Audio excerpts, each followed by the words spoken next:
Hello everyone, आज हम लोग बात करेंगे कॉन्स्टिट्यूएंट असेंबली ऑफ इंडिया के फंक्शन के बारे में। इसके अंदर जो टॉपिक आज हम लोग कवर करेंगे वो इस प्रकार से है। पहला जो टॉपिक होगा वो होगा first meeting of the constituent assembly of India. Second number जो टॉपिक होगा वो होगा leadership of the constituent assembly of India.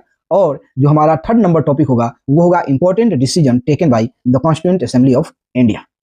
तो कॉन्स्टिट्यूएंट असेंबली ऑफ इंडिया का जो पहला मीटिंग है वो 9 दिसंबर 1946 को होता है। इस मीटिंग में कुल 211 मेंबर पार्टिसिपेट करती है। मुस्लिम लीग इस मीटिंग में पार्टिसिपेट नहीं करती है क्योंकि मुस्लिम लीग को एक न्यू स्टेट चाहिए था, एक सेपरेट स्टेट चाहिए था, पाकिस्तान चाहिए था। इस मीटिंग में डॉक्टर सचिदानंद सिन्हा को एज अ इंटरिम प्रेसिडेंट, अस्थायी प्रेसिडेंट के तौर पे इलेक्ट किया जाता है, अपॉइंट किया जाता है, क्योंकि डॉक्टर सचिदानंद सिन्हा इस असेंबली में सीनियर मोस्ट लीडर थे।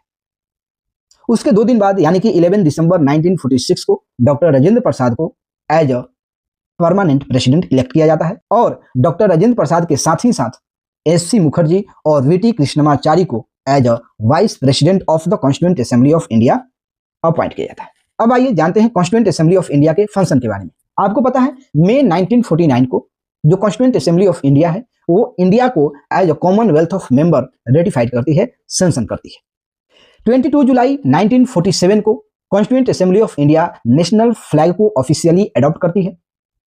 इस कॉन्स्टिट्यूएंट असेंबली ऑफ इंडिया का जो फाइनल सेशन होता है वो 24 जनवरी 1950 को होता है और इस सेशन में इंडिया का नेशनल सॉन्ग और नेशनल एंथम को अडॉप्ट किया जाता है और इसी दिन डॉक्टर राजेंद्र प्रसाद को इंडिया का फर्स्ट प्रेसिडेंट यानी कि फर्स्ट राष्ट्रपति क्या किया जाता है, इलेक्ट किया जाता है। और 24 जनवरी 1950 से मई 1952 तक जो कॉन्स्टिट्यूएंट असेंबली ऑफ इंडिया था वो प्रोविजनल पार्लियामेंट के तौर पे काम करती है।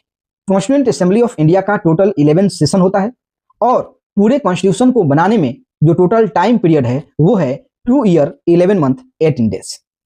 तो आज के लिए इतना ही, मिलते हैं अगले सेशन में। अगर आपको ये वीडियो पसंद आया तो प्लीज आप इस वीडियो को ज्यादा से ज्यादा शेयर कीजिए, लाइक कीजिए और मेरा इस यूट्यूब चैनल को वरण्या कंपटीशन एकेडमी को सब्सक्राइब कीजिए और मेरे साथ बने रहिए पूरे इंडियन कॉन्स्टिट्यूशन को, पूरे लक्ष्मीकांत को बहुत ही सिंपल और बहुत सिंपल लैंग्वेज में समझने के लिए। तब तक के लिए धन्यवाद।